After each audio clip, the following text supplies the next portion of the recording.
Sir, நடிகர் ஆர்யாவின் வீட்டில் காலையில் ரைடு, வீடு மற்றும் அவருடைய சொந்தமான உணவகத்தில் ரைடு அப்படின்னு கேள்விப்பட்டோம். சீசெல்ஸ் சங்கிலி தொடர்பு உணவகம் நடத்தி வர்றார். இது ஏறக்குறைய ஒரு 50க்கு மேற்பட்ட கிளைகள் இருக்குது. இதில் அவருடைய முதலீடுகள் நிறைய சினிமா முதலீடுகள் அதில் நிறையா குவிக்கப்பட்டிருக்கு. இந்த கடை குறைஞ்சபட்சம் 5 கோடி ரூபாய் இன்வெஸ்ட்மெண்ட் பண்ணணும். டெக்கரேஷன் உட்பட 5 கோடிங்கிறது சாதாரண விஷயம். இப்போ 50 கடைக்கு 250 கோடி. இந்த 250 கோடி ஏது? இந்தியாவில் அரசியலுக்காக ஏவி விடப்படுகிற ஒரு துறை தான் இந்த வருமான வரித்துறை, அமலாக்கத்துறை. இப்போ ஆர்யா நிறுவனத்தில் ஏதோ வருமான வரித்துறைக்கு ஏதோ தகவல் போயிருக்கு. ஒரு உள்ளிருந்து ஆர்யாவோட நெருக்கமான நபர் தான் இந்த தகவலை கொடுத்துருக்கணும். ஹோட்டல் என்னோடது இல்லை, நான் ஏற்கனவே வித்துட்டேன் அப்படின்லாம் சில செய்திகள்லாம் வருது. அது உண்மையா? எந்த பெரு நிறுவனங்களையும் தன்னுடைய பேரில் யாரும் நடத்தவே மாட்டாங்க. இதுக்கு ஒரு பினாமி வச்சிருப்போம். ஆகாஷ் பாஸ்கர் பராசக்தி படத்தின் மூலம் 500 கோடி ரூபாய் இன்வெஸ்ட் பண்ணியிருக்காரு. விக்ரம் ஜூஜு அதே போல இட்லி கடை படம், அது பல கோடி இன்வெஸ்ட்மெண்ட்டு. இந்த டவுசர் பாய்ஸ், நீங்கள் முக்கியமான ஒரு அரசியல் தலைவருடைய நண்பர்கள் தான் இந்த டவுசர் பாய்ஸ், 22 பேர். இதில் தலைமை டவுசர் பாய்ஸ் யாருன்னா ரத்தீஸ், ரஹமான் என்ற ராகுல் என்ற ரஹமான், நயன்தாரா வீட்டுக்காரன் விக்னேஷ் சிவன், இப்படி இந்த ஆட்கள் தான் தமிழ்நாட்டை சுரண்டி கொள்ளையடிக்கிறான். இது எல்லாம் மத்திய உளவுத்துறை கண்காணித்து கொண்டே இருக்கும். என்ன நடக்கும் கடைசியா? பிஜேபி தமிழ்நாட்டில் ஆட்சி வருவதற்கான வேலைகள் வேகமாக நகர்த்தப்படும்.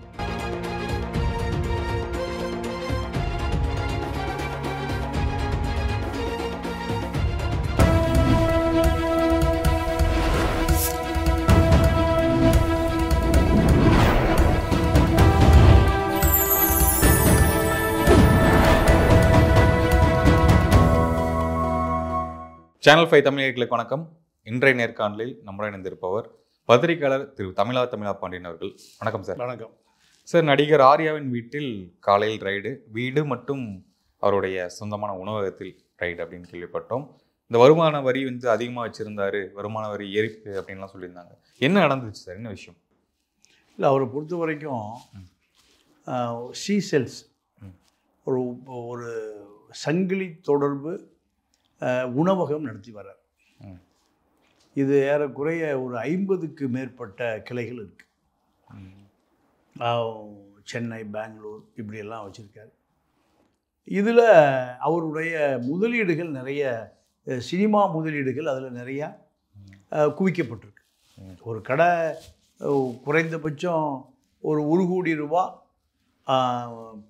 குறைந்தபட்ச முதலீடு போட்டாலே 50 கடைக்கு 50 கோடி ஆகிப்போச்சு. நீங்கள் இப்போ சென்னையில் 1 கோடிக்கெல்லாம் இடமே இல்லை. குறைந்தது ஒரு 50 பேர் உட்கார்ந்து சாப்பிடணும். இந்த கடை குறைஞ்சபட்சம் 5 கோடி ரூபாய் இன்வெஸ்ட்மெண்ட் பண்ணணும். டெக்கரேஷன் உட்பட 5 கோடிங்கிறது சாதாரண விஷயம். இப்போ 50 கடைக்கு 250 கோடி.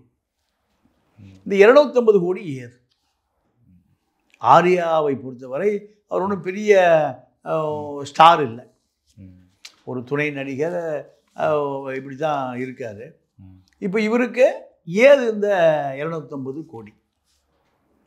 250 கோடி இல்லைன்னா கூட ஒரு 150 கோடி. கடைக்கு ஒரு 3 கோடி போட்டாலும் 13, 15, 150 கோடி வேணும். 5 கோடி போட்டால் 250 கோடி வேணும்.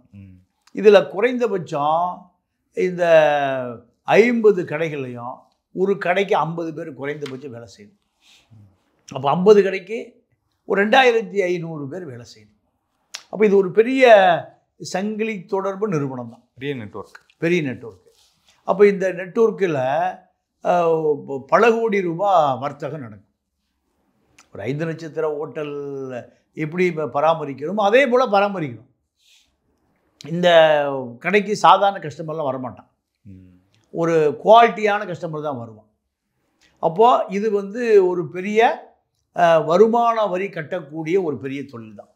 ஹோட்டல் தொழிலாக இருந்தாலும் இப்போ நீங்கள் நம்ம சாதாரணமாக அண்ணாச்சி இருந்தார், சாதாரண இட்லி சாம்பார் கடை தான். ஆனால் பல கோடி ரூபாய் அதில் வர்த்தகம். நீங்கள் ஒரு இன்கம் டேக்ஸு அவருடைய கேகே நகர் வீட்டுக்கு போய் தோண்டி எடுக்கிறாங்க, அங்கே ஒரு பைசா இல்லை. ஆனால் இவங்களுக்கு வந்த தகவல் எப்பவுமே இன்ஃபார்மர் வச்சு தான் போவாங்க. இன்ஃபார்மருக்கு 10% கமிஷன். சரவணபா அண்ணாச்சி கணக்கு பிள்ளையாக இருக்கிற ஒருவரை இல்லை ஒய் யாரோ ஒருவர் நீங்கள் வருமான வரிக்கு தகவல் கொடுத்தா அவருக்கு பிடிக்கப்படுகிற பணத்தில் 10% அவருக்கு ஊக்கத்தொகை, இன்சென்டிவ். இப்போ ஆர்யாவுடைய நிறுவனத்துக்கு இதே தகவல் தான். யாரோ ஒருவர் நிறைய பணம் முடக்கப்படுகிறது, வருமான வரி ஏய்க்கப்படுகிறது. இந்த தகவல் வந்த பிறகு தான் அந்த வருமான வரித்துறை போகுது. சரவணபா அண்ணாச்சி வீடு பூரா சல்லடையாக அரிச்சாச்சு, ஒன்றும் பணமே இல்லை. அப்போ ஒரு அதிகாரி புத்திசாலித்தனமாக என்ன பண்ணார், முருகன் போட்டாவை கொடுத்து சத்தியம் பண்ண சொல்கிறார், இந்த வீட்டில் கள்ளப்பணம் பதுக்கி வைக்கப்படவில்லை. நீங்கள் முருகனை நம்புறீங்களா? எங்கே பார்த்தாலும் கிருபானந்த வாரியார் பணம் தான் இருக்கும், சத்தியம் பண்ணுங்க அப்படின்னா ஒரு நிமிஷம் ஆடி போயிட்டார் அண்ணாச்சி உயிரோடு இருந்த காலத்தில். எம்பெருமான் முருகப்பெருமான் தான் எனக்கு முக்கியம், இந்த பணம் முக்கியம் இல்லை. 4வது மாடியில் தேங்காய் மட்டை போட்டு கட்டி வச்சுருக்கேன். எங்கே? தேங்காய் மட்டை. தேங்காய் மட்டைக்குள்ளே பணம் இருக்குங்கிறார். 20 மூட்டை. 4வது மாடியில் போய் பார்த்தா இந்த சாக்கு, அரிசி சாக்கு, பிளாஸ்டிக் பேப்பர், பிளாஸ்டிக் சாக்கு, நம்ம தண்ணியெல்லாம் ஒழுகாது. அதில் முன்னாடி பின்னாடி என்ன இருக்குது? தேங்காய் மட்டை. தேங்காய் உரிப்பாங்கல்ல அந்த மட்டை, உள்ள பூரா கட்டுக்கட்டாக பணம். ஏறக்குறைய பல கோடி ரூபாய் எடுத்தாங்க. இப்போ இது தொழிலதிபர்களுடைய இயற்கையான குணாம்சம். வரி கட்ட மாட்டான், பதுக்கி வைப்பான், கள்ளப்பணமாக வச்சுருப்பான், வரி கட்டுறதுக்கு மனசே வராது. இப்போ ஆர்யா நிறுவனத்தில் ஏதோ வருமான வரித்துறைக்கு ஏதோ தகவல் போயிருக்கு. தகவல் போன பிறகு அவர்கள், நீங்கள் எத்தனையோ சினிமா நடிகர் இருக்காங்க, அங்கேயெல்லாம் போகலை. ஏன்னா தகவல் எங்கே வருதோ, புலனாய்வு தகவல், வரி ஏய்ப்பு பணம் எங்கேயோ இருக்குன்னு ஒரு உள்ளிருந்து ஆர்யாவோட நெருக்கமான நபர் தான் இந்த தகவலை கொடுத்துருக்கணும். அப்போ அந்த அதை வந்து பார்த்ததில் நிறைய ஆவணங்கள், வரி ஏய்ப்பு ஆவணங்கள் கைப்பற்றப்பட்டிருக்குன்னு சொல்கிறாங்க. இதுக்கு நடுவில் அது என்ன நடக்கும்னா, இப்போ ஒரு பெரிய ஆடிட்டர் வருவார். அந்த ஆடிட்டர் நேராக இன்கம் டேக்ஸு கமிஷனுக்கு பேசுவார், பேரம் முடிஞ்சு போயிடும். அவ்வளோதான். இதுதான் ஒரு நாள் செய்தி. இப்போ இதை தாண்டி இப்போ இந்த ஆர்யாவை போல திரைப்படத்துறையில் பல பிரம்மாண்டங்கள் வந்திருக்காங்க. ஆகாஷ் பாஸ்கர் அவர் இப்போ 1000 கோடி ரூபாய் இன்வெஸ்ட்மெண்ட் பண்ணியிருக்கார் சினிமாவில். ராகுல் என்ற ரஹ்மான் சாதாரணமாக ஒரு உதவி இயக்குனராக ஓட்ட பைக்கில் தெரிஞ்சாள். இப்போ அவர் பெரிய பட தயாரிப்பு நிறுவனங்களை வைத்திருக்கிறார். பல 100 கோடி இன்வெஸ்ட்மெண்ட் பண்ணுறார். அடிக்கடி துபாய்க்கு பறக்கிறார், லண்டனுக்கு பறக்கிறார், நியூயார்க் போகிறார். யார் இந்த ராகுல் என்ற ரகுமான்? எப்படி இவர்கிட்ட பல கோடி வந்தது? நீங்கள் உதயநிதிட்ட ரெட் ஜெயின் மூவிஸில் 2.5 கோடி ரூபா பினாமியாக கொடுத்து வச்சு அந்த 2.5 கோடிக்கு கணக்கே கொடுக்காத நபர். இந்த நபர் செண்பகமூர்த்தி மூலம் பல கோடி எப்படி படம் எடுக்க முடியுது? ஆகாஷ் பாஸ்கர் பராசக்தி படத்தின் மூலம் 500 கோடி ரூபாய் இன்வெஸ்ட் பண்ணியிருக்காரு. விக்ரம் ஜூஜு அதே போல் இட்லி கடை படம், அது பல கோடி இன்வெஸ்ட்மெண்ட்டு. இப்படி இந்த டவுசர் பாய்ஸ், நீங்கள் முக்கியமான ஒரு அரசியல் தலைவருடைய நண்பர்கள் தான் இந்த டவுசர் பாய்ஸ். 22 பேர். இதில் தலைமை டவுசர் பாய்ஸ் யாருன்னா ரத்தீஸு ஒரு நாளைக்கு 50 கோடி ரூபாய் ஹவாலா மூலம் துபாய் கொண்டு போகப்படுகிறது. எங்கே? துபாய். சிவசங்கர் பழைய IRS அதிகாரி தான், ஓய்வு பெற்ற அதிகாரி தான் இந்த டவுசர் பாய்ஸுக்கு ஆலோசகர். அவர் தான் இன்கம் டேக்ஸ் கமிஷன் வரைக்கும் பேசக்கூடியவர். இந்த பணம் ஒரு நாளைக்கு 50 கோடி ரூபானா மாதம் 1500 கோடி ரூபாய் துபாய்க்கு ஹவாலா வழியாக கடத்தப்படுகிறது. ஒரு லா ஃபார்ம் வச்சு எந்த சிக்கலும் வராமல் பார்த்து கொள்கிறார். நீங்கள் எப்பவுமே நீங்கள் இந்த கமர்ஷியல் டேக்ஸ் ஆகட்டும், இல்லை போலீஸ் டிபார்ட்மெண்ட் ஆகட்டும், ரெவன்யூ டிபார்ட்மெண்ட் ஆகட்டும், இதில் நிறைய ரியல் எஸ்டேட்காரனுக்கு எங்கே சிக்கல் வரும்னா ரெவன்யூ பீப்புள்கிட்ட சிக்கல் வரும். அதே போல் ரியல் எஸ்டேட்காரனுக்கு காவல்துறையில் சிக்கல் வரும். அடுத்த இடத்த போல ஆட்டை போடுவான். அதே போல் வருமான வரித்துறையில் நிறைய கள்ளப்பணம் வச்சுருக்கவனுக்கு வருமான வரித்துறையால் சிக்கல் வரும். இந்த இந்த 3 டிபார்ட்மெண்ட்டில் என்ன பண்ணுவான்? இந்த தொழிலதிபர் ஓய்வு பெற்ற ஒரு எஸ்பியை இந்த கம்பெனிக்கு ஆலோசகரை வச்சுக்கும். எந்த பிரச்சனை வந்தால் நீங்கள் போய் பாருங்கள், எஸ்பியே நேராக போவார். ரிட்டையர்டு எஸ்பி அவர் கூட வேலை பார்த்தா ஏசி இன்ஸ்பெக்டர் எஸ்ஐ எல்லாம், சார் வணக்கம் வாங்க, என்ன விஷயம், இவர் தான் கேஸே போட்டிருப்பார். ஒரு 50 ஏக்கரா மடக்கியிருப்பான், இப்படி ஒரு 10 இடத்த மடக்கியிருப்பான். 50 ஏக்கரானா ஒரு 500 இடத்த மடக்கியிருப்பான். உதாரணத்துக்கு இந்த அப்பாசாமி பில்டர்ஸ், இல்லைன்னா பாசிட்டிவ் கன்ஸ்ட்ரக்ஷன், இப்போ வந்து ஜெயின் பில்டர்ஸு அந்த வடபழனி பிரசாத் லேபில் ஒரு ஒரு ஒரு 300 ஃப்ளாட்டு தரப்படம் பண்ணிட்டான். கட்டி இப்போ தான் கொடுத்தான், உடஞ்சி எல்லாமே விழுகிற மாதிரி ஆகிப்போச்சு. தரப்படம் பண்ணிட்டான். கட்டி ஒரு 5 வருஷம் கூட ஆகலை. அப்போது பல 1000 கோடி ரூபா வர்த்தகம். இதுக்கு யாரை வச்சுருப்பான்? ஒரு ரிட்டையர்டு டிஆர்ஓ அங்கே இருப்பார், ஆலோசகராக இருப்பார். ஒரு ரிட்டையர்டு டிசி அங்கே ஆலோசகராக இருப்பார். ரிட்டையர்டு இன்கம் டேக்ஸு வேலை பார்த்த இப்போ நம்ம விஜய்க்கு அருண்ராஜ், இந்த டவுசர் பாய்ஸுக்கு சிவசங்கர், இப்படி பல பேர். ஏன்னா அவர்கள் சக அதிகாரிகளை கையாள முடியும். இந்த கள்ளப்பணத்தை அவங்களுக்கு ஃபீஸ் அவ்வளோதான். நீ கள்ளப்பணமோ நல்ல பணமோ கஞ்சா வித்த பணமோ எந்த பணமோ, இந்த பணத்தை நல்ல பணமாக்குகிற வேலையை ஓய்வு பெற்ற அதிகாரிகளுக்கு சக அதிகாரிகளுடைய தொடர்பை ஏற்படுத்தி என்ன பண்ணுவாங்க, அதை சரி பண்ணிடுவாங்க.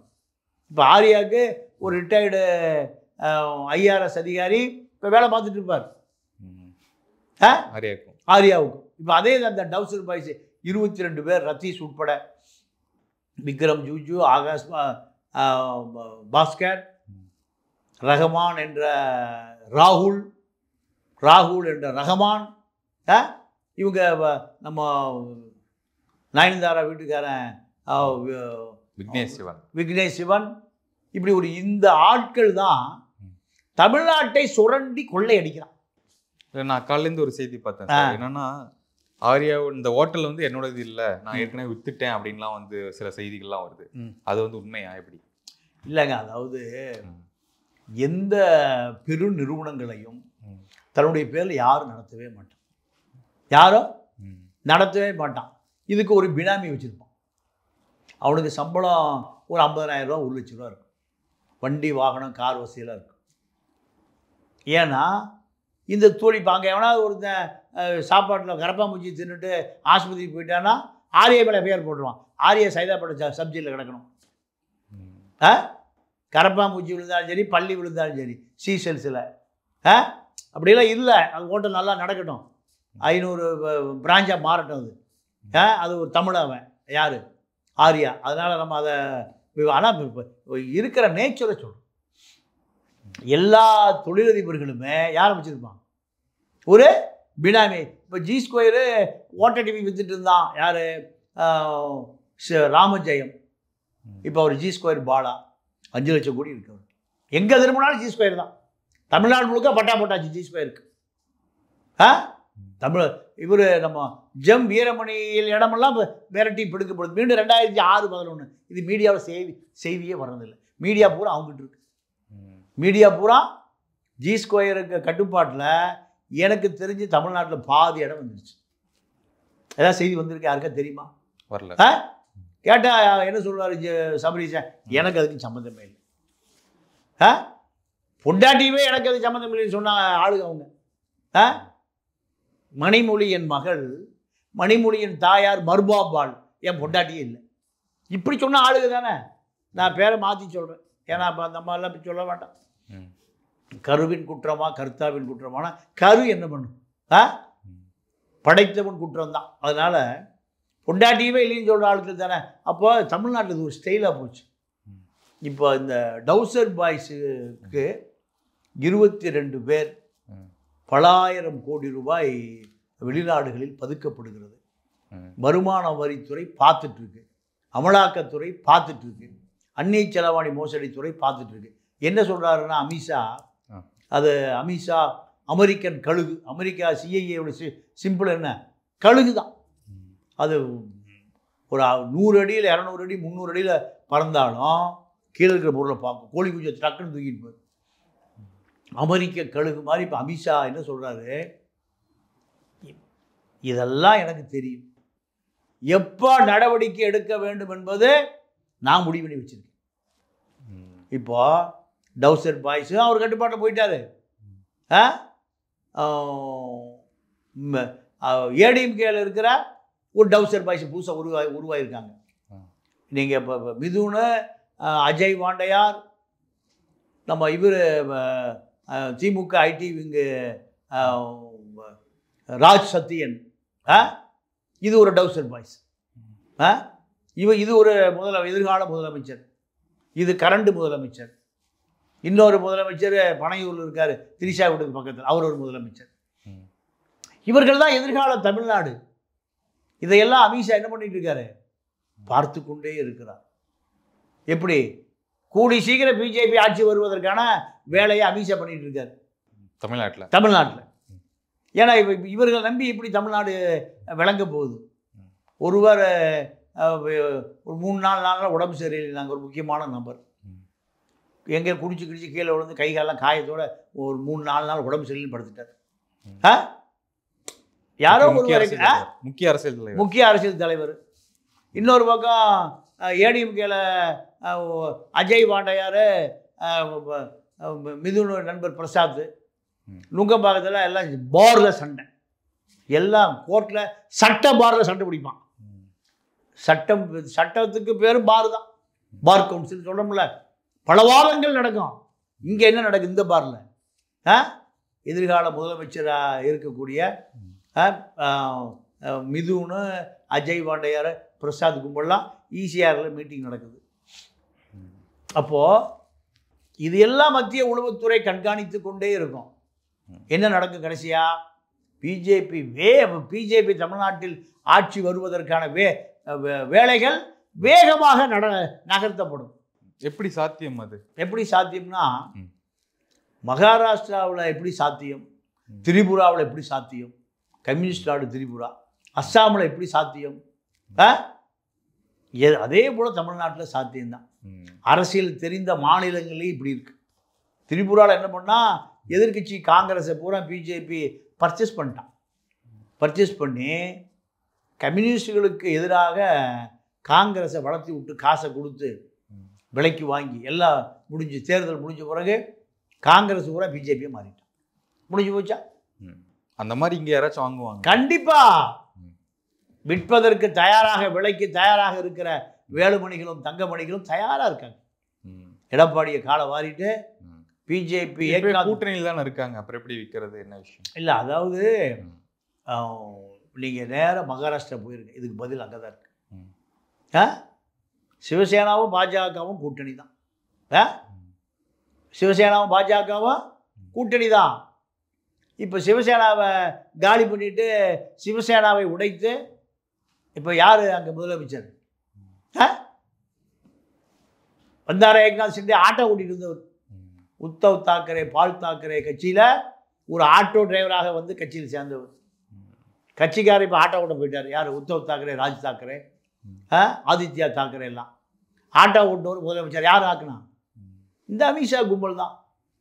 அமெரிக்கா சிஐஏ இயக்குனர் இருக்கார்ல, அவர் சொல்லுவாராம், இந்த சீட்டு கட்டு விளையாடுறவங்களுக்கு தெரியும், ஒரு சீட்டை இறக்கிட்டு இன்னொரு சீட்டை எடுப்பாங்க.